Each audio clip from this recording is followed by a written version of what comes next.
वाद षट द्रव्य गुण पर्याय और प्रमाण का, जड़ कर्म चेतन बंध का, अरु कर्म के अवसान का, कह कर स्वरूप यथार्थ जग का, जो किया उपकार है, उसके लिए जिन वाणी माँ को वंदना शत बार है, उसके लिए जिन वाणी माँ को वंदना शत बार है।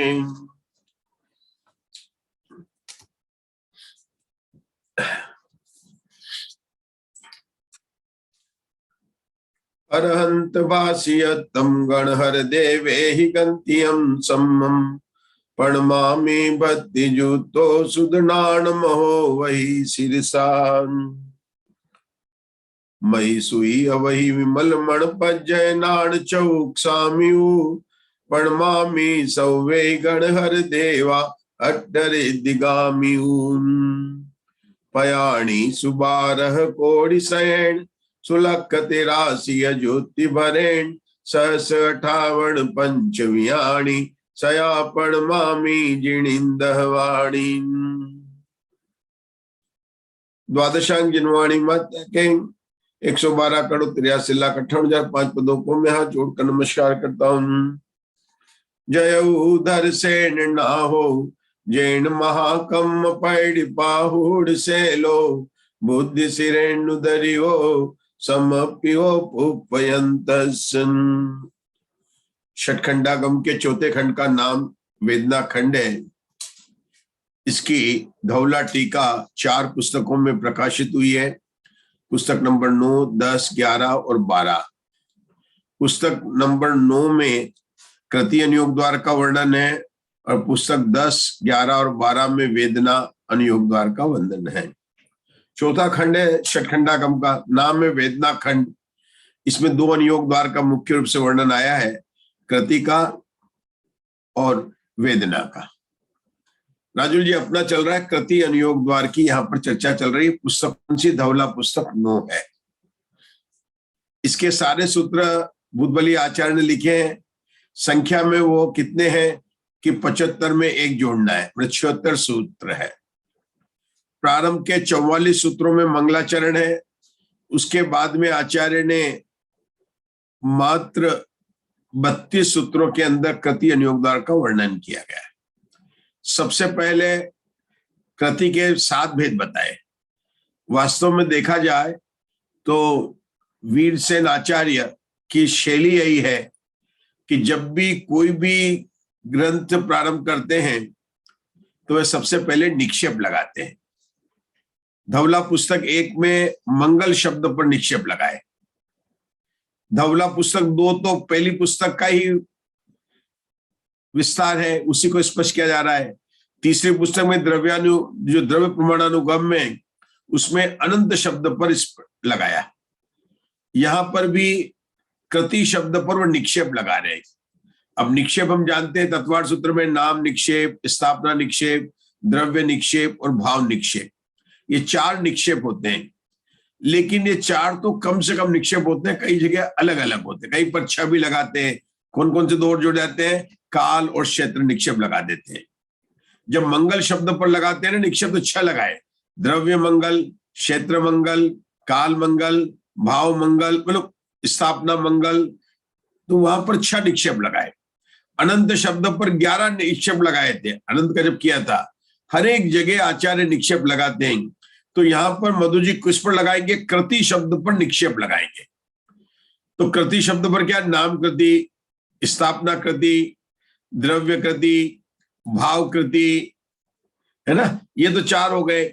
उसके बाद में कौन से हो गए?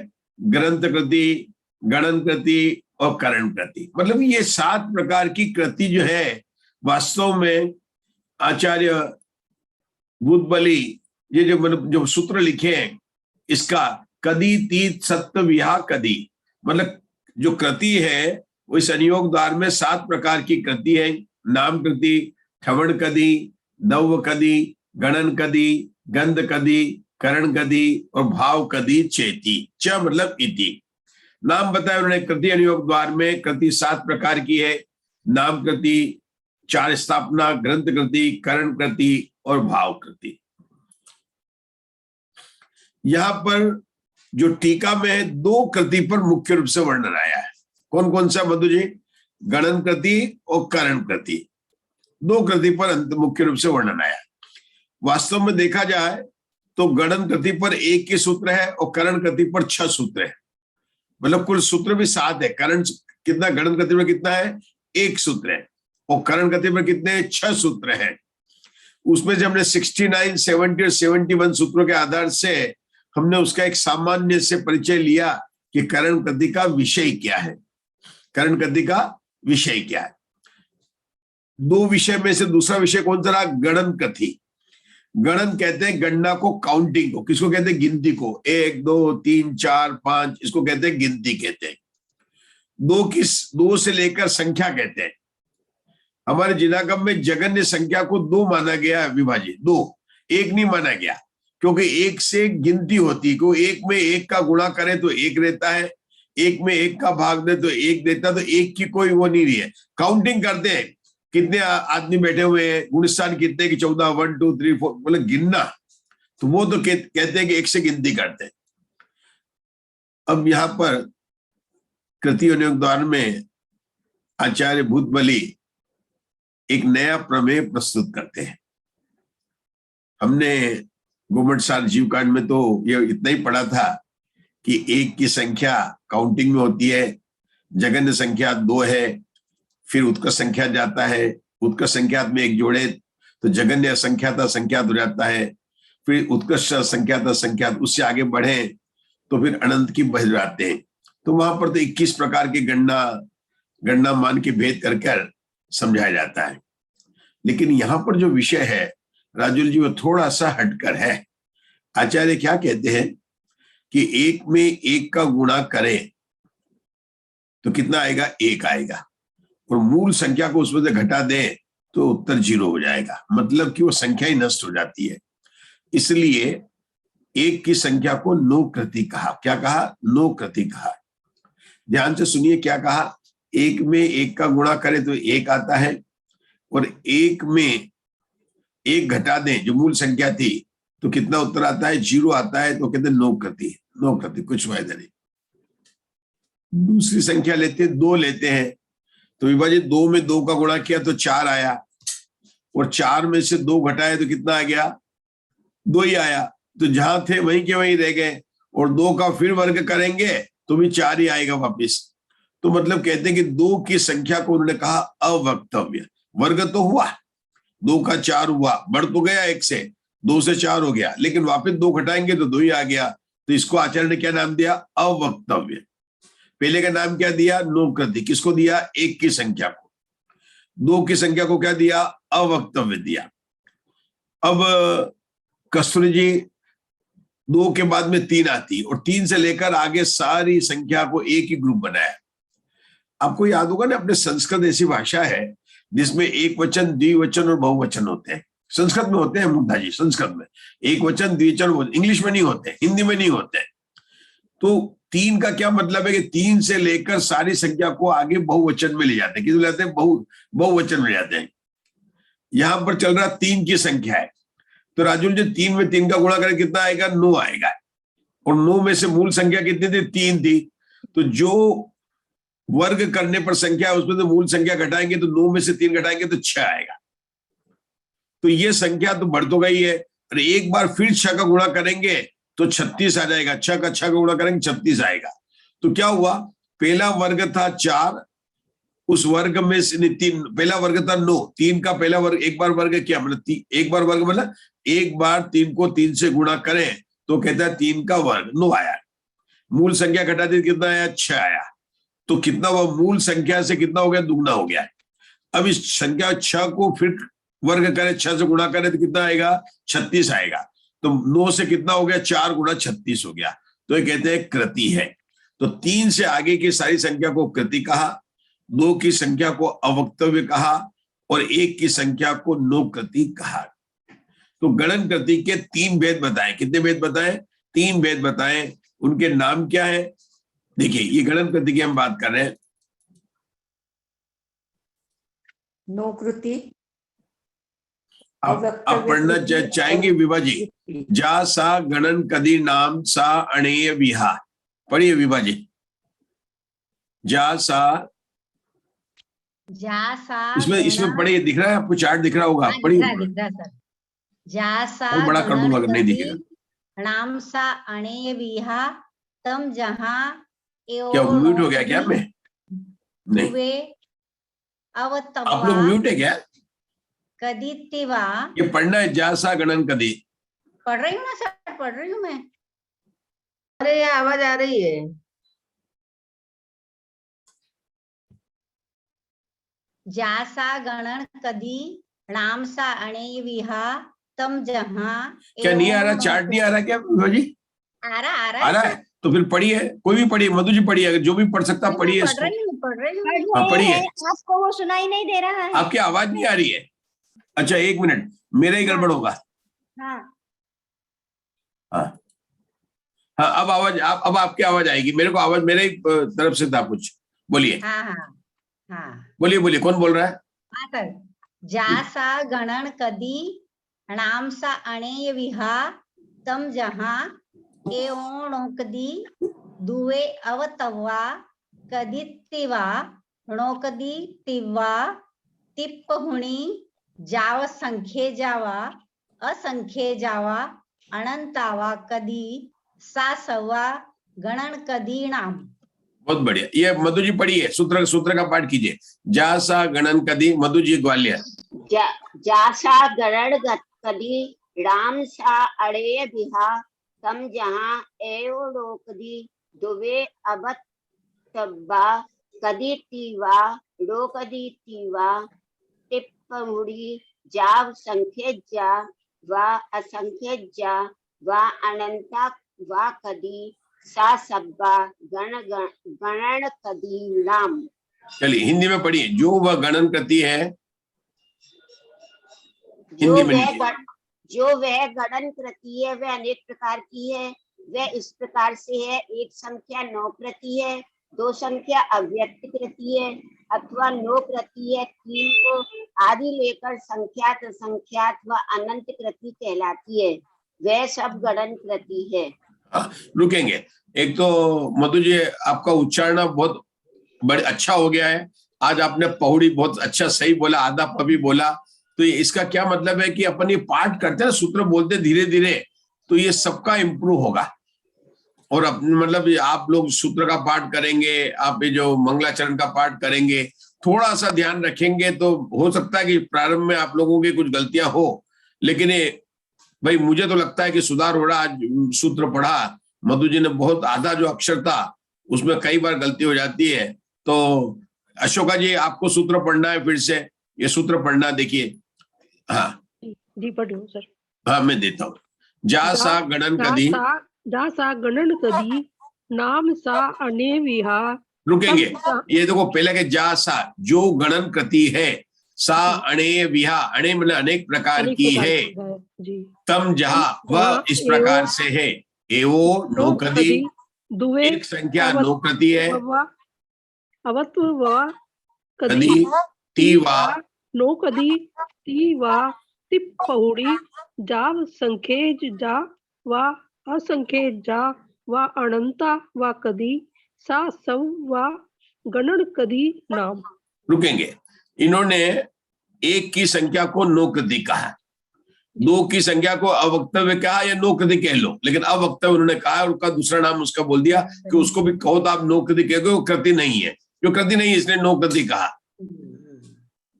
3 से लेकर की संख्या को कृति कहा, और वो चाहे संख्यात हो, असंख्यात हो, चाहे अनंत हो, कितनी भी संख्या हो, सबको कृति कहा। तो कितनी प्रकार की कृति बताई मधु जी ग्वालियर? 3 प्रकार की कृति बताई। नोकृति, दूसरा क्या बताया? अवक्तव्य, तीसरा कृति। एक की संख्या को उन्होंने कहा नोकृति। कारण क्या बताया कि एक में एक का गुणा करने पर, मतलब वर्ग करने पर एक आता है, उसमें से मूल संख्या को अगर अपन निकाल दे, अपनयन कर दे, तो 0 हो जाती है, संख्या ही नष्ट हो जाती है, इसलिए उसको क्या कहा? नोकृति, मतलब उसका वर्ग नहीं हो सकता है। विभा जी 2 के लिए क्या कहा कि 2 में 2 का गुणा करने पर 4 तो होता है, लेकिन मूल संख्या पर अब जो घटाते हैं 2 को तो वही संख्या आ जाती है, और फिर जो आई उसका करें तो 4 रहता है, इसलिए उसको कहा अवक्तव्य, हमको दिखाई नहीं पड़ती है, मुझे दिखता नहीं है। आप अमेरिका गए, 4 साल ले गए, क्या पैसा कमा के लाए, 4 लाख ले गए थे, 4 लाख लेके आए, मुझे नहीं लगता कि आप कुछ कमा के, मुझे नहीं दिखता। आप बोल रहे हैं आपने बहुत मेहनत की, मुझे नहीं दिखता। 2 में 2 का गुणा किया 4 है, और 4 में से 2 घटा दूं तो ही 2 आ गया। तो बोलते हैं कि 3 की संख्या जो है वास्तव में कृति है। कृति मतलब वर्ग करना, कार्य। क्या किया, 3 में 3 का गुणा किया तो पहले 9 हो गया, और गुणा करके क्या करना विभा जी, उसमें से मूल संख्या को, मूल घटाना। मूल संख्या कितनी थी, 3, क्योंकि 3 को 3 में गुणा किया था, मूल संख्या 3 थी। 3 में से 3, 9 में से 3 घटाया तो कितनी आई, 6। 6 में फिर वर्ग किया, 6 में 6 का गुणा किया तो कितना आ जाता है, 36। कितना रहता है, 36। तो इसको बोलते हैं कृति है। 3 प्रकार की कृति बताई। इनका नाम क्या है, गणन कृति बताया। क्या बताया उसको, गणन कृति बताया। आगे देखते हैं इसको क्या बोलते हैं, आगे देखो। हाँ, ये चार्ट वही है, 3 प्रकार की कृति का अपने बोला, और ये हमने इसको चार्ट में समझा भी दे कि 1 का वर्ग किया तो 1 आया। जो अपनी बात हुई थी वही चीज जो है यहाँ पर हमने चार्ट के द्वारा बताई। अब यहाँ पर आचार्य कहते हैं कि ये जो कृति, नो कृति और अवक्तव्य है, उनको हम आपको उदाहरण देके प्ररूपणा करते हैं। क्या विभा जी, उदाहरण देके मतलब आपको समझाते हैं। उदाहरण का मतलब ये नहीं कि राजा था, एक रानी थी, एक बैल था, एक हाथी था, एरावत हाथी आया, वो नहीं बताएंगे। यहाँ पर जो उदाहरण होते हैं उनके मार्गण और गुणस्थान में होते हैं आशय में।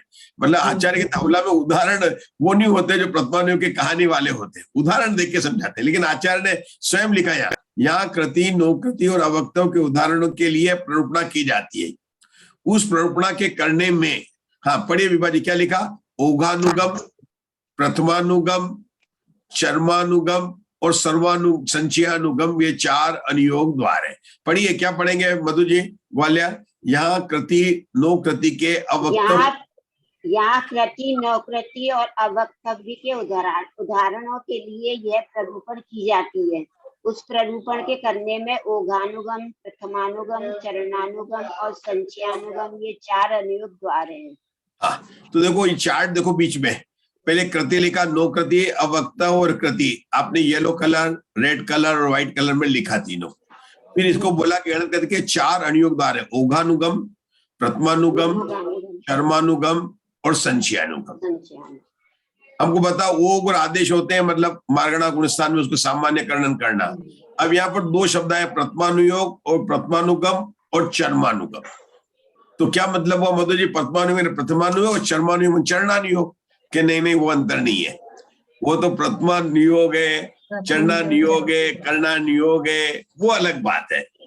यहाँ पर शब्द क्या है राजुल जी, प्रथमानुगम और चर्मानुगम, और तीसरा शब्द क्या है, संचयानुगम। संचयानुगम तो अपन करेंगे संचय करना, जैसे कहते हैं ना, उस परिशातन करने के लिए कितना संचय किया, उत्कृष्ट अधिक से अधिक संचय किया, इकट्ठा किया, संचय का शब्द समझ गए। अब प्रथमानुगम और चरमानुगम का क्या अंतर है? प्रथम अनुगम, चरम अनुगम। कई बार अपन आते हैं 14 गुणस्थान में, अंतिम द्विचरम समय में और चरम समय में। अपन जब 14 गुणस्थान की बात करते हैं तो संयोग केवली के वहां पर सत्ता में कितनी 85 प्रकृति थी, द्विचरम समय में 72 और चरम समय में 13 प्रकृति को नाच करके सदा सदा काल के लिए सिद्ध चले गए। वह शब्द क्या आया था, द्विचरम और चरम, मतलब लास्ट और लास्ट बट वन, मतलब अंतिम के पहले वाले को बोलते हैं द्विचरम और लास्ट को बोलते हैं चरम। यहाँ पर शब्द क्या आ रहा है मधु जी, प्रथम अनुयोग। तो प्रथम जो पहला है, पहला समय, और जो पहला नहीं उसको क्या बोलेंगे, अप्रथम। जो जैनी है उसको बोलेंगे जैनी, और जो जैनी नहीं उसको क्या बोलेंगे मधु जी, अजैनी। कितना सरल है, जो जैनी है उसको बोलेंगे जैनी, जो जैनी नहीं उसको क्या बोलेंगे, अजैनी। तो प्रथमान युग में क्या बताया, प्रथम और अप्रथम। चरम में क्या बताएंगे, चरम और अचरम। अचरम। प्रथमान युग में क्या बताएंगे संजय जी, प्रथम और अप्रथम। इसमें क्या बताएंगे, चरम और अचरम। अचरम बताएंगे। चरम मतलब लास्ट, और जो लास्ट नहीं है तो वो पहला भी हो सकता है, दूसरा भी हो सकता है, तीसरा भी हो सकता है, चौथा भी हो सकता है, ये भी है। अब आचार्य इसको अपने को समझाने वाले, एक एक को समझाने वाले। किसको समझाने वाले? एक एक को अपने को मतलब उदाहरण से समझाने वाले, कि देखते हैं कैसे समझाते हैं आचार्य। आचार्य की बात देख के चलते हैं अपन तो। संचयानुगम को भी असंचय, हाँ, जैसे मैं संचय बता के रहा हूँ। बहुत कर्मों का वहाँ असंचय। हाँ, देखिए ये आपके पढ़ते हैं, पढ़िए मुग्धा जी, पढ़िए यहाँ कृति नो कृति। यहाँ कृति नो कृति और अवक्तव्य के उदाहरण के लिए प्ररूपणा की जाती है। हाँ, मेरा पेज है 287 है और बुक का पेज है 277 है ना।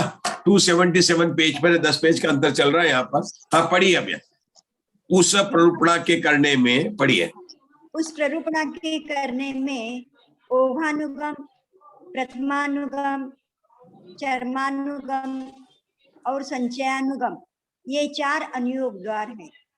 उनमें पहले ओघानुगम को कहते हैं, वह 2 प्रकार का है, मूल ओघानुगम और आदेश ओघानुगम। उनमें मूल ओघानुगम कहते हैं, वह इस प्रकार है, जीव कृति है। शंका, यह मूलौघ कैसे है? समाधान, क्योंकि यह कथन शुद्ध संग्रहणे की अपेक्षा किया गया है, अतः वह मूल ओघ है। रुकेंगे। आचार्य ने गणन कृति में सबसे पहले क्या बताया कि गणन कृति में 3 भेद बताए, नो कृति, अवक्तव्य कृति और कृति। नो कृति किसको कहा? 1 की संख्या को नो कृति कहा, 2 की संख्या को अवक्तव्य कहा, 3 की संख्या को उन्होंने कृति कहा। फिर कहा कि हम जो आपको नो कृति, अवक्तव्य और कृति, इन तीनों को उदाहरण से समझाते हैं, लेकिन उदाहरण से समझाने के लिए हमें 4 अनुयोग द्वार। अभी हमने कुछ पहले जो स्वाध्याय किया वो किसका क्या था? करण कृति का किया था। तो वहां पर सत्प्ररूपणा को विषय समझाने के लिए 3 अनुयोग द्वार आए थे, पद मीमांसा, स्वामित्व और अल्प बहु, वहां पर समझाया था। यहाँ पर गणन कृति को समझाने के लिए आचार्य ओघानुगम, दूसरा कौन सा बोल रहे हैं? ओघानुगम, प्रथमानुगम, चर्मानुगम और संचयानुगम। क्योंकि संख्या की बात है ना, इसलिए प्रथम, अप्रथम, चरम, अचरम और संचयानुगम, इन 4 अधिकार के द्वारा समझाएंगे। सबसे पहले ओघ शुरू किया। हम जब जीवस्थान पढ़ते थे, पहली धवला जी की पहली पुस्तक पढ़ रहे थे कि नरक गति में जीव है, तिरंज गति में जीव है, ये सब क्या होता है? सत्प्ररूपणा हो जाती है ना। मनोयोगी है, वचन योगी है, मतलब हर एक चीज को हे वो कहते 6 उसको करने से होती है। यहाँ पर गणन कृति में क्या बोलते हैं? जीव कृति है। क्या है? जीव कृति है। शंकाकार ने प्रश्न भी पूछ लिया कि ये ओघानुगम कैसे हो गया? जब आप ओघानुगम बोला तो जीव कृति इससे है, तो उन्होंने, आचार्य ने कहा हमने ये भेद नहीं किया कि ये नारकी जीव है, कि ये मनुष्य है, कि ये तिर्यंच है ना, ये अपर्याप्त है कि पर्याप्त है, कोई भेद नहीं किया। तो जीव कहने पर कौन सा नहीं लगा? संग्रह नहीं लगा। अगर जीव के हमने भेद कर दिए कि संसारी और मुक्त, और संसारी जीव के त्रस और विस्तार भेद किए, तो इसको क्या कहेंगे मुग्धा जी? व्यवहार नहीं। हमारे यहाँ धवला जी में जो नए लगते हैं वो द्रव्यार्थिक और पर्यार्थिक नए, उनका प्रयोग हुआ है। नेगम, संग्रह, व्यवहार, ऋजु सूत्र शब्द समभिरूढ़ एवं भूता नया, तत्वार्थ सूत्र का सूत्र है 7वां, उन्होंने लिखा है। तो यहाँ पर नेगम, संग्रह, व्यवहार, ऋजु सूत्र शब्द समभिरूढ़ एवं भूत नए जो है, उसमें आचार्य कहते हैं कि जीव कृति है। इस शब्द से क्या लेना है कि यह संग्रहण का विषय है। जीव हो गया, बस हो गया। इसको कहा उन्होंने ओघानुगम पूरा हो गया। क्या अशोका जी? ओघानुगम में क्या बताया? जीव कृति है, जीव कृति है। अब आदेशानुगम की बात करते हैं, तो देखिए क्या बोलते हैं आदेशानुगम में। पढ़िए अशोका जी। आदेशों की प्ररूपणा करते हैं। आदेशों की प्रवृत्ति करते हैं। गति आदि 14 मार्गना स्थानों में स्थित जीव कृति है, क्योंकि उनमें शुद्ध 1-2 जीव नहीं पाए जाते। विशेषता इतनी है कि मनुष्य अपर्याप्त, वैक्रियक मिश्र, आहारक द्विक, सूक्ष्म सांप्रायिक शुद्धि संयत, उपशम सम्यक दृष्टि, सासाधन सम्यक दृष्टि, सम्यक मिथ्या दृष्टि जीव कथनचित कृति है, क्योंकि वे 3 आदि उपरिम संख्या में कभी पाए जाते हैं। कथनचित वे 9 कृति हैं, क्योंकि इन 8 स्थानों में भी एक ही जीव देखा जाता है। कथनचित अवक्तव्य कृति है, क्योंकि कभी वहां 2 ही जीव पाए जाते हैं। इस प्रकार ओघानुगम समाप्त हुआ। रुकेंगे,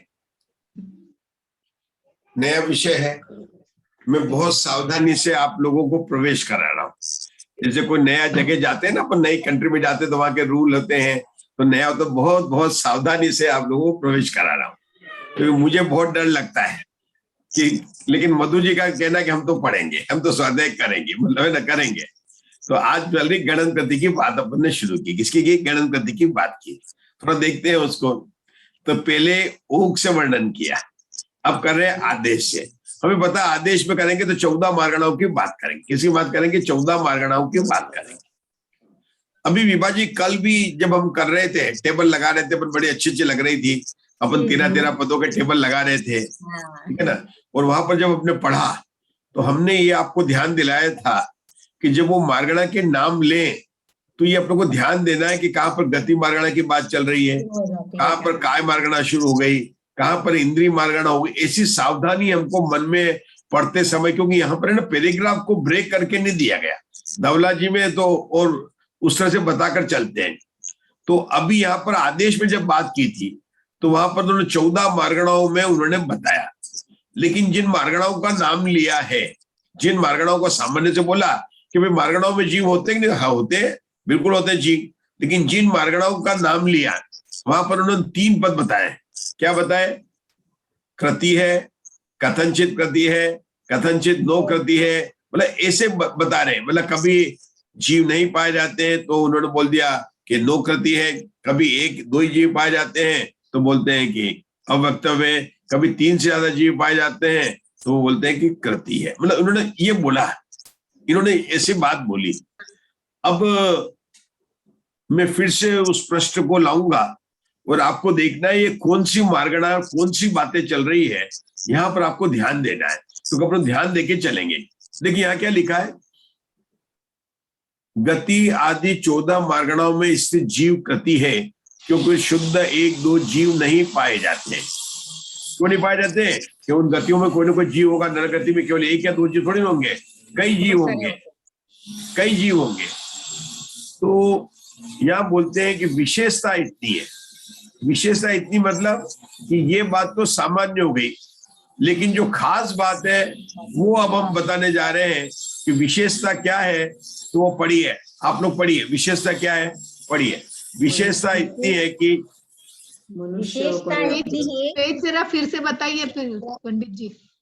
हाँ, ये अपने को जो नाम पढ़ेंगे ना यहाँ से, विशेषता इतनी से है, ये बना कि कौन सी मार्गणाओं की बात कर रहे हैं, ये अपने को सोचना है।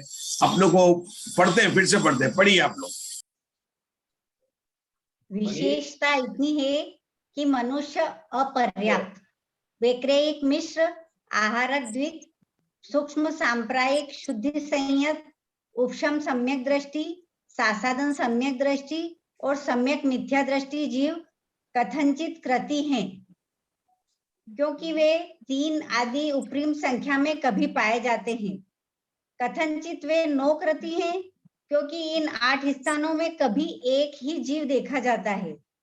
कथनचित अव्यक्त कृति है, क्योंकि कभी वहां 2 ही जीव पाए जाते हैं। इस प्रकार ओघानुगम समाप्त हुआ। कहने का तात्पर्य ये है कि यहाँ पर 8वें स्थान में तीनों ही कृतियां, 9 कृति भी है, अवक्तव्य भी है, कृति भी है। तो यहाँ पर जो टेबल बनेगी वो 3 की बनेगी। जब 20 प्रपड़ा होती है, हम कृति की कर रहे हैं, वहां 13 पद की बनी थी, यहाँ पर 3 पद की बनेगी कि कृति की है, 9 कृति की है, तो देखना पड़ेगा। लेकिन यह सवाल तो मेरा पहला प्रश्न है कि मनुष्य पर्याप्त, वैक्रिक मिश्र, आहारक द्विक, ये जो मार्गणा ली है, ये कौन सी बात कर रहे हैं, क्या चीज है? मनुष्य अपर्याप्त। गति क्या? मार्ग, गति ये 8 मार्ग, स्थान क्या है?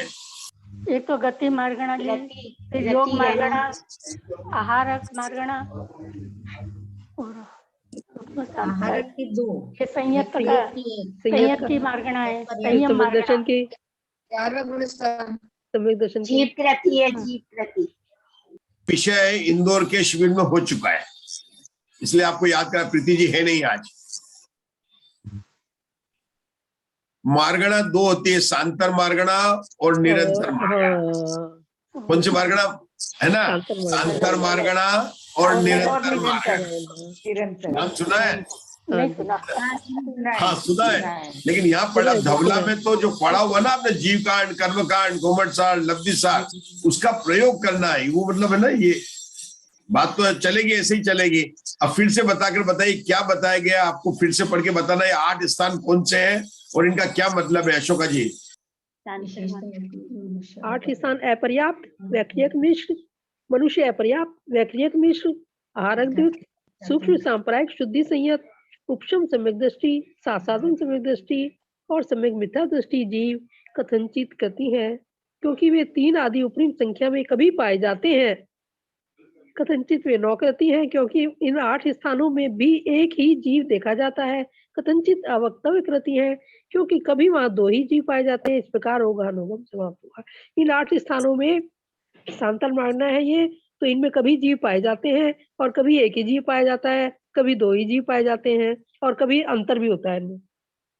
सांतर मार्गणा क्या है? जैसे मनुष्य पर्याप्त, मनुष्य अपन पर्याप्त है ना, तो ऐसा कभी नहीं होगा कि कोई पर्याप्त मनुष्य नहीं होंगे। कोई ना कोई मनुष्य होगा, चाहे विदेश हर जगह मनुष्य तो होंगे, लेकिन मनुष्य पर्याप्त ऐसी मार्गणा है कि कभी ऐसा हो सकता है कि एक भी जीव उसमें नहीं पाया जाए, मतलब एक भी अपर्याप्त जीव वहां पर नहीं हो, तो उसको बोलते हैं सांतर मार्गणा, अंतर सहित वाली मार्गणा। कौन सी? ये जो बात बताई ना अपन ने, कौन सी? मनुष्य पर्याप्त। दूसरी मार्गणा का नाम क्या लिखा? वैकृक मिश्र। मधु जी, वैकृक मिश्र कब होगा? जब देव और नारकी जन्म लेंगे तभी, जब तक शरीर पर्याप्त उनकी पूर्ण नहीं होगी तब तक ही वैकृक मिश्र का ही होगा। विभा जी, अब अपने को समझ में आने लगेगा। क्या हो गया? अपने स्वाध्याय कर रहे हैं ना, सिर्फ शांति से सुनना है, ऐसा नहीं लगेगा नहीं समझ में आएगा। क्या मधु जी समझ में आएगा? वो क्या होता, कोई भी नया शब्द होता ना, शुरू करते तो अपने को लगता है। तो अपन बार के पहले बताया उन्होंने मनुष्य अपर्याप्त, दूसरा क्या बताया ममता जी? वैकृक मिश्र। तो अपने देखा वैकृक मिश्र का योग कहाँ होता है कि देव और नारकी को जब तक शरीर पर्याप्ति पूर्ण नहीं होती है वो वैकृक मिश्र होता है। अब यहाँ पर बता रहे कि वैकृक मिश्र सांतर मार्गणा, इसका मतलब क्या है कि ऐसा कभी हो सकता है कि जब कोई नरक में है और देव में जन्म नहीं ले, कोई भी जीव वैकृक मिश्र नहीं हो। शायद उसका जन्म 24 अंतर्मूर्त है, कुछ ऐसा बता रखा है, या 12 अंतर्मूर्त, मतलब इस तरह से वहां पर आता अंतर, देखेंगे अपन अंतर में। तो वैकृक मिश्र में अंतर पड़ सकता है। क्या मतलब हुआ? क्या मतलब हुआ संजय जी? कि ऐसा हो सकता है कि कोई भी देव या नारकी जन्म नहीं ले। किसमें जन्म नहीं ले? जन्म नहीं लेगा तो उसके वैकृक मिश्र का योग नहीं होगा। ऐसे अब आपको एक एक समझानी है मुझे, आगे पढ़ते चलिए। आहारक द्विक, आहार द्विक, आहारक द्विक।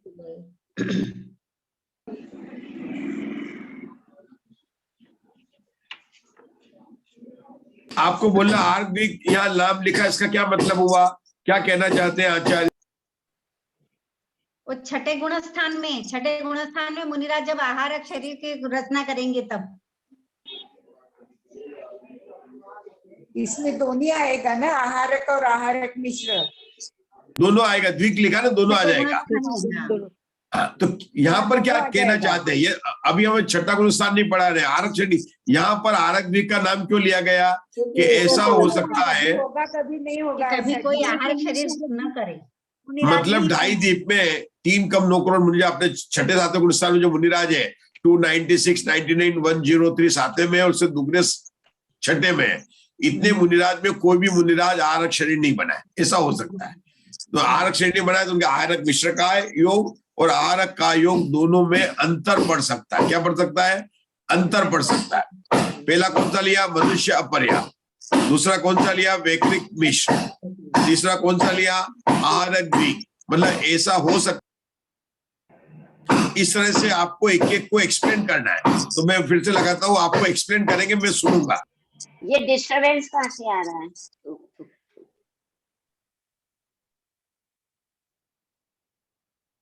किसी के यहाँ कुछ काम चल रहा है, नीचे का माइक खुला है अपना उनका। एक बार सब लोग बंद कर दीजिए, पता चल जाएगा। आगे बोलिए आप। सूक्ष्म सांप्रायिक में बता, मुझे समझाइए क्या मतलब हुआ। सूक्ष्म सूक्ष्म सांप्रायिक सांप्राय शुद्धि संयत 10वां गुण स्थान है। नहीं रहेगा सूक्ष्म संप्राय में। इसमें कथनचित उस वक्त कोई नहीं हो। 10वें गुणस्थान में कभी भी ये संयम मार्गणा की अपेक्षा उन्होंने लिया कि सूक्ष्म सांप्राय ऐसा गुणस्थान है कि कोई ऐसा नहीं हो। इस तरह उषम समग्र दृष्टि में कोई प्रथमोषम सम्यक में भी अंतर पड़ सकता है। सासाधान गुणस्थान में और सम्यक मिथ्या दृष्टि में इस प्रकार जो कथनचित कृति है, कृति मतलब ऐसा हो सकता है कि अंतर पड़ा फिर जीव लिए, तो एक जीव आया, दो आया या तीन से अधिक आया, तो तीनों पद बने। कथनचित कृति है, वे तीन आदि उपरिम संख्या में कभी पाए जाते हैं। कथनचित वे 9 कृति है। कथनचित 8 स्थानों में कभी एक ही जीव देखा जाता है, इसलिए कथनचित अव्यक्त कृति है, क्योंकि कभी वहां 2 ही जीव पाए जाते हैं। इस प्रकार ओघानुगम समाप्त हुआ।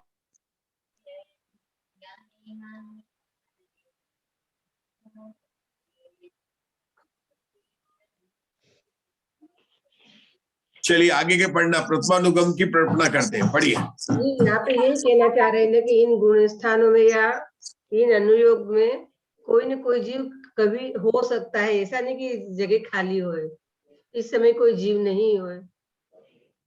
जीव नहीं भी हो सकता। नहीं, ये सांतर मांगना है। इसमें एक ही, इसमें अंतर हो सकता है, किसी समय में कोई भी जीव ना हो इन मांगनाओं में, 8 में। इसकी डेफिनेशन यही है, सांतर मांगना, कि इसमें किसी भी समय ऐसा हो सकता है कि कोई भी जीव इन 8 मांगना में ना हो। नहीं हो। प्रश्न कौन सा है? पड़ेगा 277।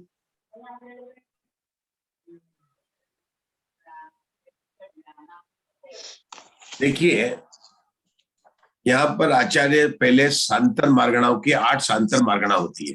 मार्गणा 14 ने 8 मार्गणा सांतर होती है, उनके नाम लेकर हमको बता रहे हैं। अब सांतर मार्गणा मतलब ऐसा समय होगा कि जब वहां पर अंतर पड़ा और कोई भी जीव नहीं है, उस मार्गणा में कोई भी जीव नहीं है। इसके बाद में क्या होगा कि अंतर, ऐसा जब अंतर नहीं था तो कोई भी नहीं था, फिर जब जीव जन्म लेने लग गए, वहां पर आने लग गए, तो ऐसा होता है एक ही जीव आकर जन्म ले। तो एक ही जीव आकर जन्म ले तो उसको कहेंगे नोकृति। ऐसा हो सकता है कि दो जीव आके जन्म ले तो उसको बोलेंगे अवक्त। या ऐसा हो सकता है कि 3 आदि से 3 ले, उससे अधिक जीव एक साथ आ जाए तो उसको बोलते हैं कृति।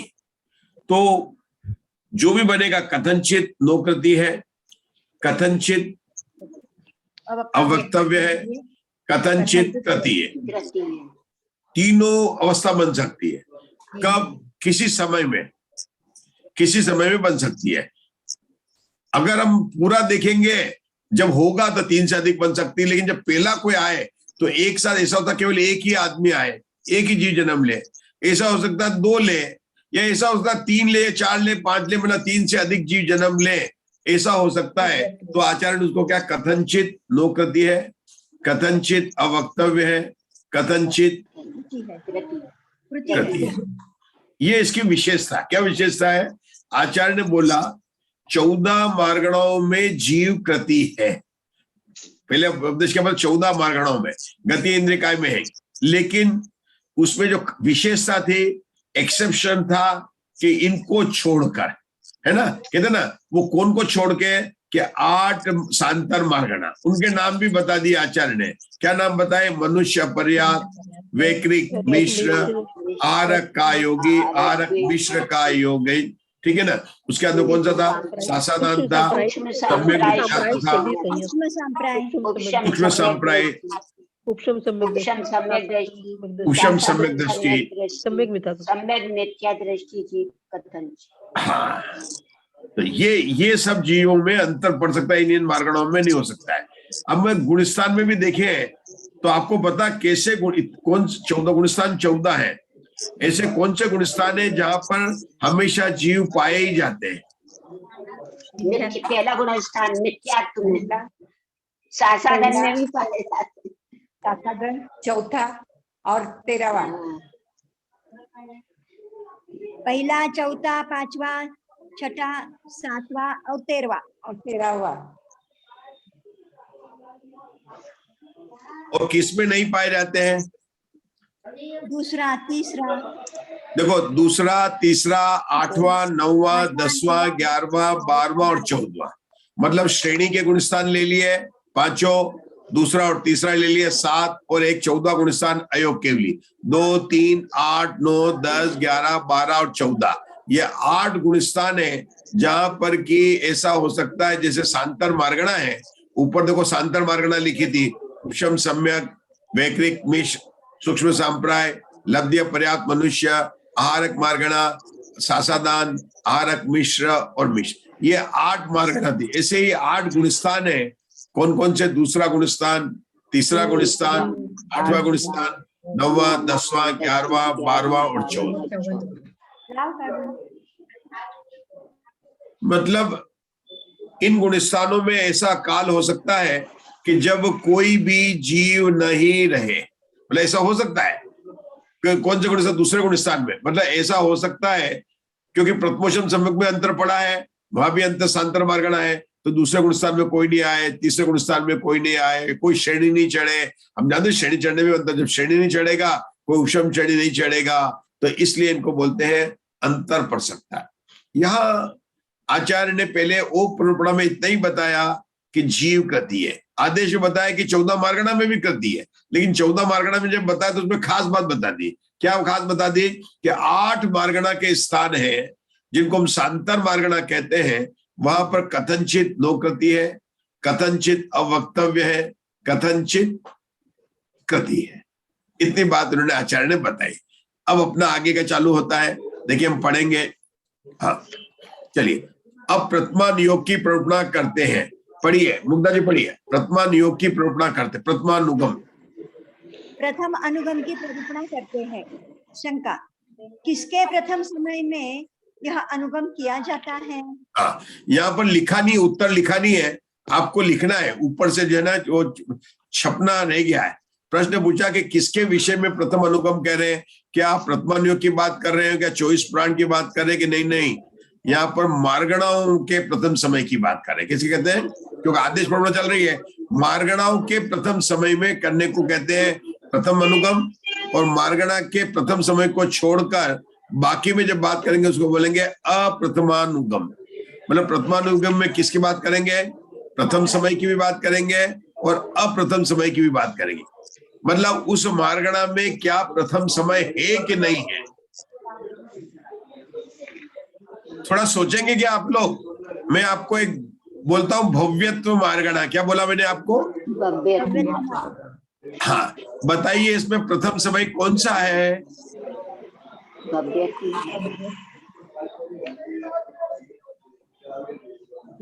अच्छा, अभी एक, चलो कोई बात नहीं, सोचिए। जब जीव आएगा तो मैंने बोला केवल ज्ञान या केवल दर्शन, इसमें क्या प्रथम समय हो सकता है क्या? हाँ, हो सकता है, होगा। है, जब छद्म से 12 गुण स्थान से जब केवल ज्ञान प्रकट करेगा तब उसके केवल ज्ञान होगा, तब उसका पहला समय है। हो जाएगा जी। अच्छा, केवल ज्ञान का चरम समय कब होगा? 14वें गुण स्थान में। अरे नहीं होगा, एक बार केवल ज्ञान प्रकट हो गया तो कभी प्रकट नहीं होगा। ये धवला जी के स्वाध्याय करने का आनंद ले रहे हैं अपन लोग, है ना? मैं आप लोगों को काल तक रहेगा ना। हाँ, तो क्या है कि कुछ मार्गणा भव्यत्व का पहला समय में नहीं पता है ही नहीं, प्रथम समय है ही नहीं। जीव कब से भव्य अनादिकाल से है, कब से अभव्य अनादिकाल से है ना? लेकिन भव्य का प्रथम समय तो नहीं है, लेकिन भव्य मार्गणा का चरम समय है कि नहीं है? कब है? 14वें के अंत में। 14 गुण स्थान के अंत में। वाह वाह मुग्धा जी, वाह। आपने प्रसन्न कर दिया। 14 गुणस्थान में न भव्य रहेगा ना भव्य रहेगा, तो उसका क्या हो जाएगा, चरम समय तो है लेकिन प्रथम समय नहीं है। अनुभव संजय जी, केवल ज्ञान का क्या है, प्रथम समय तो है लेकिन चरम समय नहीं है। तो जब आपको केवल ज्ञान लगाएंगे टेबल में, तो आपको चरमानुगम की लगा सकते हैं, अब प्रथम समय की लगाएंगे, तो कहां पर कौन सी होगी, ये बात अपने को सोचनी है। चले आगे चले कि रुके? जी जी चले। देखिए आज मुग्धा जी को आराम आ गया कि बिल्कुल भव्य मार्गणम बता दिया ना। मतलब ये सोचेंगे क्या अशोका जी, थोड़ा सा सोचेंगे तो ये विषय जो है धवला, कषाय पाउडर, इन सब में आनंद आएगा। थोड़ा सा अपने को भी प्रयोग करना पड़ेगा, मेहनत करना पड़ेगा। आज मधु जी भी प्रसन्न है, क्यों कि मतलब लग रहा है उनको कि अपन तो सरलते सब सीख लेंगे, सब समझ में आने वाला है, ऐसा लग रहा है उनको आज, ऐसा लग रहा है। तो अच्छा है, हम अब पढ़ते हैं इसको। चलिए मधु जी आप ही पढ़िए, इतने प्रसन्न है तो पढ़िए। अब हाँ, अब ये बोला था कि यहाँ पर जो लिखना क्या, किसके प्रथम समय में अनुगम किया जाता है, उत्तर क्या है कि मार्गणाओं के प्रथम समय में अनुगम किया जाता है। ये यहाँ पर आप लोग लिख दीजिए, मार्गणा का प्रथम समय में अनुगम करते हैं, ये नीचे लिख लेने का। उसके बाद में अब यहाँ पढ़ना, पढ़िए। कौन पढ़ेंगे? संजय जी पढ़ सकते हैं। यहाँ प्रथमानुगम भी करना चाहिए, क्योंकि प्रथम और अप्रथम के परस्पर अभिन्न भाव है।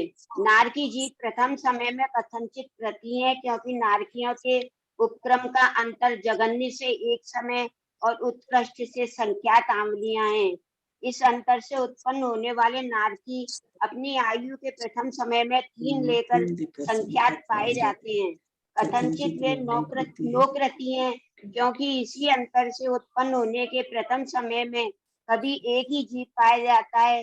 कथनचित वे अव्यक्तव्य कृति हैं, क्योंकि कथनचित नारकी होने के प्रथम समय में 2 जीव पाए जाते हैं।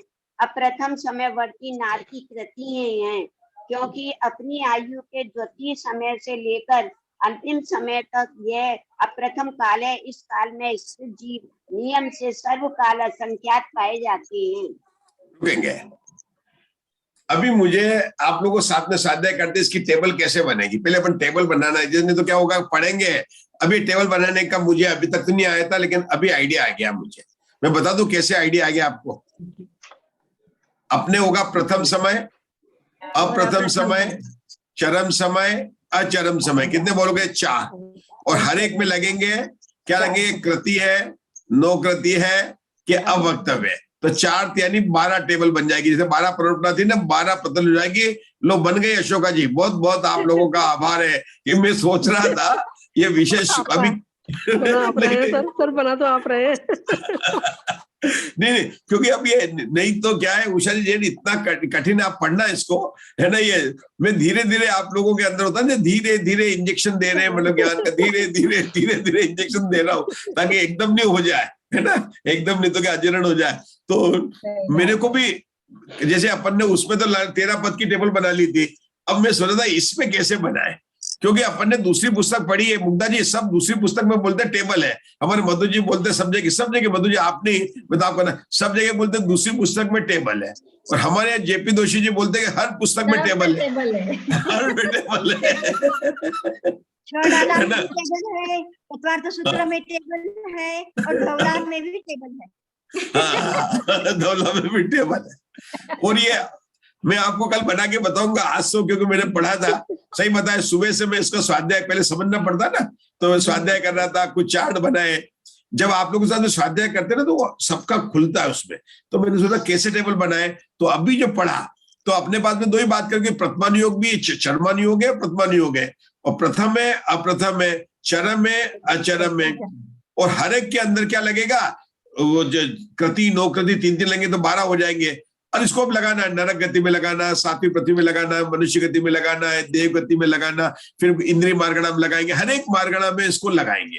क्या मंजुला जी, कितना सरल हो गया ये तो। इससे तो कहा हम जीव कांड के पढ़ते तो कितनी कठिन पढ़ते हैं। पढ़ना चाहिए, वो भी पढ़ना चाहिए, लेकिन उसमें कठिन, मतलब मुझे लगता है कि ये तो प्रैक्टिकल है। धवला जो है ना प्रैक्टिकल है। हम समझ नहीं पाए वीरसेन आचार्य को, वीरसेन आचार्य की शैली को हम समझ नहीं पाए। और दूसरा क्या होता है कि शब्द इतने आ जाते हैं, मार्गणा में आ जाते हैं, पता नहीं चलता, कभी अपर्याप्त बोल देते, कभी वो बोल देते, और वो उसको पता नहीं चलता कि कौन सी मार्गणा चल रही है। तो यही कला अगर अपन सीख लें तो अपने को पता चलता। इन्होंने नारकी का उदाहरण लिया, सब मार्गणा पर नहीं लगाया। उन्होंने जैसे बताया ना, जैसे अपने परीक्षा में होते हैं, एक करके क्लास में बोलते फिर होमवर्क देते हैं, तो इन्होंने नरक गति पर उन्होंने लगाकर बताया कि नरक गति, तो नरक गति में क्या बोलते हैं कि नरक गति में वैकृक काय और वैकृक मिश्र का योग होता है। तो वहां पर जन्म लेने में, यहाँ पर जो बात कर रहे हैं ना, अभी किसकी करेंगे, मैं एक शब्द बोलने वाला हूं, आप सुनेंगे, उपक्रमण काल। क्या बोलेगा? उपक्रमण काल। धवला पढ़ने बैठे हैं तो शब्द तो आप लिखते तो अपनी किताबें तो भरनी चाहिए। उपक्रमण काल, अब किसने सुना है उपक्रमण काल? बताओ क्या होता है? मैंने भी सुना बीस है। कृति में है। हाँ, ये होता है जन्म लेने का पहला समय जो उसको बोलते हैं उपक्रमण काल का, मतलब जन्म लेने के काल को कहते हैं उपक्रमण काल। ऊपर है ना, तो उपक्रमण काल की बात है। तो जहां पर उपक्रमण काल लिया जाता है, अर्थात जन्म लेने वालों में अंतर पाया जाता है। मतलब ऐसा अस्पताल कौन सा है जहां पर जो गायनोकोलॉजिस्ट डिपार्टमेंट में वहां पर एक भी बच्चा जन्म नहीं ले, ऐसा हो सकता है। और कभी ऐसा हो कि 2 ले, और कभी ऐसा ले कि एक साथ 8-10 ले, और कभी वो एक भी जन्म नहीं ले। मतलब ऐसा होता है कि अरे भाई साहब आप कल ले आते, कल तो हमारे पास पूरे बेड थे, लेकिन रात में इतने केस आ गए कि आज तो पूरे हो गए, आप दूसरे हॉस्पिटल में ले जाओ। ऐसा होता नहीं होता है। तो कभी ऐसा होता है कि जैसे कोई गायनोकोलॉजिस्ट वाले डिपार्टमेंट है, वहां पर 10 बेड है, एक भी नहीं है आज। और कभी ऐसा हो सकता है कि 10 के 10 पूरे हैं, और 10 2 दिन से खाली थे, और फिर एक ही आदमी आया, फिर 2 आदमी आया, और यह हुआ कि 3-4 एक साथ आ गए और पूरे हो गए। तो अब 3 से अधिक आए मतलब संख्यात आ गए, असंख्यात आ गए और अनंत आ गए, तो उसको बोलेंगे कृति है। इसको बोलेंगे जब एक ही आया है तो उसको बोलेंगे नो कृति है, जब 2 आए तो उसको बोलेंगे। ये इस तरह से उन्होंने बोला। तो नरक गति में उन्होंने बताया, तो नरक में ऐसा हो सकता है कि कोई नारकी जन्म नहीं ले, क्योंकि वहां पर जन्म पड़ता है। उन्होंने बताया भी है, संख्यात आवली है, उसका मैं कल कंफर्म कर लूंगा, 24 अंतर्मुट करीबन कुछ है। मतलब उनका मतलब एक तो वैकृक मिश्र का योग का कितना अंतर है, क्या उषा जी है, और एक के नारकियों में कितना अंतर है, देवताओं में क्या अंतर है, अपने को अंतरानुगम्य से पता चल जाएगा, अपन देख लेंगे। लेकिन यहाँ पर क्या लिखा उन्होंने, संख्यात आवली का उन्होंने बात तो बताई दी अपने को।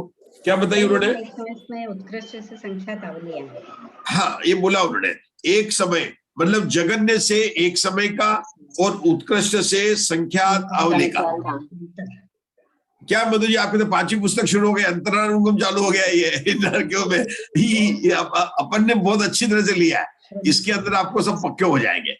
एक समय, ऐसा एक समय का मतलब जगन्य का क्या मतलब हुआ कस्तूरी जी, कि ऐसा हो सकता है कि एक समय तक कोई भी नारकी जन्म नहीं ले, 7 पृथ्वी ले लेना है जमीन, और अधिक से अधिक कितना एक समय तक।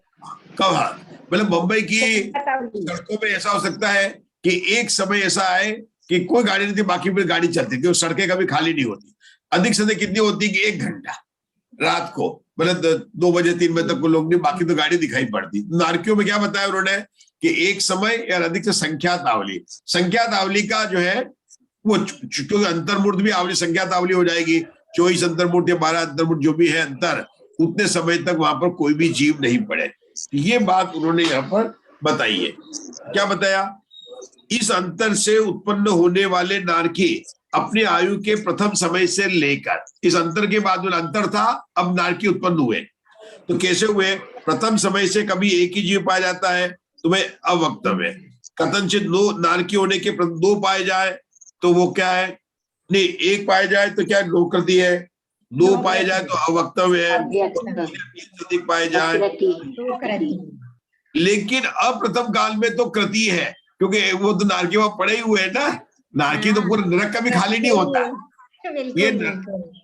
ये सांतर मार्गणा नहीं है, नरक गति सांतर मार्गणा नहीं है। लेकिन यहाँ पर कृति नौकृति घटानी थी, तो उन्होंने उपक्रमण काल की अपेक्षा से घटाई थी। वैसे वैकृक मिश्र को लेके घटाई उन्होंने, मतलब उत्पन्न होने के कारण। लेकिन नरक गति में जीव हमेशा पाए जाएंगे, जैसे 6ठे 7वें गुणस्थान में हमेशा जीव पाए जाएंगे, ऐसे नरक गति में भी हमेशा जीव पाए जाएंगे। लेकिन जन्म लेने वालों में अंतर पड़ सकता है, तो वहां पर कृति भी है, अकृति भी है और नो कृति भी है। ऐसा अपन ने यहाँ पर आज जो है विषय को प्रारंभ किया। ठीक है, थोड़ा सा और पढ़ लेते हैं आगे। चलिए पढ़िए, आगे पढ़ना है। इसी प्रकार सब नारकी, सब दिव्यांश, सब देव, मनुष्य पर्याप्त, मनुष्यनी, एकेंद्रिय, सब विकलेंद्रिय, सब पंचेंद्रिय, बादर पृथ्वी का एक पर्याप्त, बादर जल का एक पर्याप्त, बादर तेज का एक पर्याप्त, बादर वायु का एक पर्याप्त, बादर वनस्पति का एक, प्रत्येक शरीर पर्याप्त, त्रस पर्याप्त, त्रस अपर्याप्त, 5 मनोयोगी, 5 वचन योगी, काय योगी, वैक्रिक काय योगी, स्त्रीवेद, पुरुषवेद, नपुंसकवेद, अपगतवेद, अकषाय, सर्व ज्ञान, सामायिक छेदो स्थापना संयम, परिहार शुद्धि संयम, यथाख्यात संयम, संयमा संयम, संयम चक्षुदर्शनी, अवधि दर्शनी, केवल दर्शनी, तेजोलेश्या, पदमलेश्या, शुक्ललेश्या, सम्यक दृष्टि, क्षायी सम्यक दृष्टि, वेदक सम्यक दृष्टि, मिथ्या दृष्टि, संगी और असंगी, इनके जीवों के भी कहना चाहिए क्योंकि इनके उपक्रमण का अंतर देखा जाता है। रुकेंगे अपन जी। अब ये लिस्ट आप लोगों की किताब में है, जी। ये धवला जी में, कषाय पाउडर में सब इस तरह की लिस्ट पाती है। क्या समझ में आया आपने को? सभी अब मान लीजिए अकेले पढ़ रहे हैं, घर कमरे के अंदर अकेले पढ़ रहे हैं। मैं आप लोगों से बताना चाहता हूं कि ऐसा नहीं है कि षटकंडागम का मैंने भी पूरा मतलब एक से अक्षर स्वाध्याय किया, लेकिन अपने को स्वाध्याय करने की कला सीखनी है। क्या अशोका जी, कि अपन स्वाध्याय कर रहे हैं तो अपने को समझ में आ रहा है कि नहीं अकेले करना चाहे, कोई महान गुरु नहीं मिल रहा अपने को और अपने को स्वाध्याय करना, तो स्वाध्याय करने की कला क्या है ये अपन ने पढ़ा है। विभा जी बता दो, आप अकेले में पढ़ेंगे ना तो अब तो कहते इससे चलो अपन नमोकार मंत्र की माला जप लेते हुए अच्छा है, मतलब अपने को नहीं आएगा। लेकिन सबसे पहले अपने को इस पैराग्राफ में क्या देखना है कि इसमें कौन कौन सी मार्गणा आई है और कौन कौन सी मार्गणा नहीं ली है। तो आप देख के बता सकते हैं भी पढ़ी थी इस लिस्ट में कौन सी मार्गणा छूट गई है और कहाँ पर मार्गणा का ब्रेक हुआ है। और यहाँ मार्गणा में आचार्य की क्या है कि सामान्य तिर्यंश, सामान्य मनुष्य, पर्याप्त और अपर्याप्त, किसको छोड़ा है किसको नहीं छोड़ा है, और अंत में उन्होंने लिखा है कि उपक्रमण काल का अंतर देखा जाता है। मतलब यहाँ अंतर मार्गणा की लिस्ट आगे आने वाली है। तो यहाँ कौन सी मार्गणा छोड़ी, यहाँ पर भव्यत्व मार्गणा छोड़ी, देखो आप नहीं एक तो पता चल जाएगा। आप देखो लास्ट में भव्यत्व मार्गणा को छोड़ दिया उन्होंने, नाम नहीं आया भव्यत्व मार्गणा का, आया कोई भी भव्य भव नहीं आया, संज्ञा असंज्ञ आया। तो भव्य अभव का क्यों नहीं आया कि मैंने पूछा था कि प्रथमानुयोग का चल रहा है तो उसका प्रथम समय कब होगा, नहीं होगा है ना। तो जब प्रथम समय नहीं होगा तो उसमें कृति है कि नो कृति है कि हम कैसे बताएंगे, हमको तो प्रथम समय बताना है। ये इसकी कला है, ये कला है। धीरे से करके अपने क्या चलना है कि ऐसी मार्गणा ली जहां पर प्रथम समय हो। लेकिन उषा जी जैन या तिरंज को भी लिया, जबकि तिरंज तो अनंत राशि है, तो तिरंज में कैसे मान सकेंगे प्रथम समय, ऐसा हो नहीं सकता है। सूक्ष्म भी है, निगोद भी है, सभी है, बादर भी है, केंद्र द्वंद भी है, ऐसा कभी नहीं हो सकता है कि कोई तिरंज जन्म नहीं ले। तो सर्व तिरंज क्यों लिखा, ये बात आपको बतानी है, मैं नहीं बताऊंगा। देखो भव्य का तो आपको समझ में आ गया कि भव्य को क्यों नहीं लिया। अब मैंने जिसको लिया उसको क्यों लिया बताए, सर्व तिरंज को। तो ध्यान देना, आपको मैं अरे आज मेरी बात सुनो, अभी इसका पढ़ने का पहले बताता हूं। यहाँ तिर्यंच मतलब ऐसा नहीं कि तिर्यंच मरकर तिर्यंच में उत्पन्न हो, निगोद उसको नहीं लेना। जो मनुष्य से तिर्यंच में आए, जो नरक से तिर्यंच में आए, वो मार्गणा का अंतर हो गया। कि ऐसा कब होगा कि कोई जीव ऐसा हो सकता है कि तिरंज में मनुष्य से तिरंज में नहीं जाए, देव से तिरंज में नहीं आए, तिरंज में जाए तो मार्गणा नहीं बदली। क्यों मार्गणा बदलनी चाहिए, तो मार्गणा का उपक्रमण काल होगा। तो तिरंज जन्मेगा तो वो तो अनंत है, वो कहीं अंतर नहीं होगा। ऐसा कभी नहीं होगा कि तिरंज गति में अनंत, जहां अनंत पाए जाते हैं वहां पर ऐसा हो नहीं सकता कि जीव जन्म लेते रहते हैं। तो यहाँ पर जो सर्व तिरंज लिखा है, इसका मतलब क्या हुआ, इसका मतलब ये हुआ बाकी तीनों गति में से उसमें जब जीव ना आए, बाकी अन्य 3 गति गति में से से जब जीना है। अन्य गति मार्गण से तिरंज गति में नहीं आए, ऐसा हो सकता है, इसलिए उन्होंने सर्व तिरंज लिखा है। का अंतर देखा है। ये है ना, वास्तव में मैं बनूंगा अरहत, एमबीए की जो क्लास है, एमबीए में बनूंगा अरहत परमात्मा, इसमें मतलब उतनी ही इंटेलिजेंस चाहिए जितनी अपनी लोकल पढ़ाई में चाहिए। चार्टर्ड अकाउंटेंट बन जाओ, इंजीनियर बन जाओ, कुछ नहीं है, वो पढ़ाई तो यही रह गई। कुछ काम करने, इंजीनियर बनो, डॉक्टर बनो, चार्टर्ड अकाउंटेंट बनो, ये पढ़ाई है असली में। वीरसेन आचार्य क्या पढ़ ली, बहुत पढ़ ली, क्या हुआ है? ये पढ़ाई भी है ना, किसमें कहां पर क्या। अच्छा, आश्चर्य क्या होता है कि मुनिराज ने लिखा है उस जमाने जंगल में, आज से मतलब इतने हजारों वर्ष पहले लिख गए हैं, और कितना सूक्ष्म, कहीं अपने को पूर्वापर का अपर का दोष नहीं मिलता है। ऐसे जिनागम के स्वाध्याय को हम कर कर अपना आत्म कल्याण करें, इसी मंगल कामना से हम यहाँ पर विराम लेते हैं। समय हो चुका है ना। 12 मार्गना है, जिनवाने है 12 मार्गना उषा जी करेंगे। हाँ, वो कल आशा में उसके लिस्ट बनाएंगे, आप भी बनाना, हम भी बनाएंगे। ऐसा कि मैं भी आप लोगों को थोड़ा, आप लोगों को सबको मेहनत करनी पड़ेगी मेरे साथ में, मैं अकेला हो गया हूँ पढ़ने वाला। जिनवानी स्तुति करो उषा जी। हाँ, उषा जी जिनवानी स्तुति।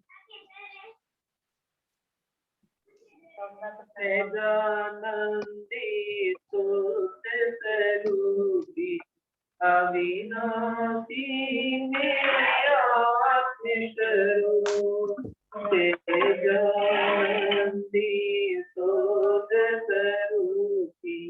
अविनाशी में आत्मस्वरूप म्यूट कर लीजिए। पर मैं नहीं मरता, अजर अमर में आत्मस्वरूप,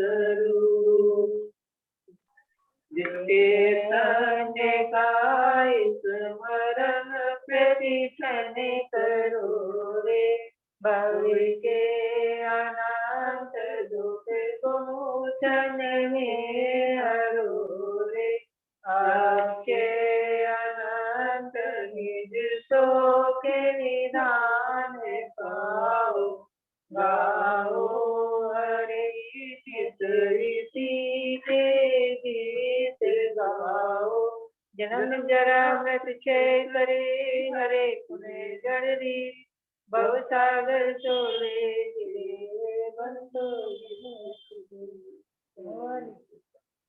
जी लोका लोक सेवा। नमो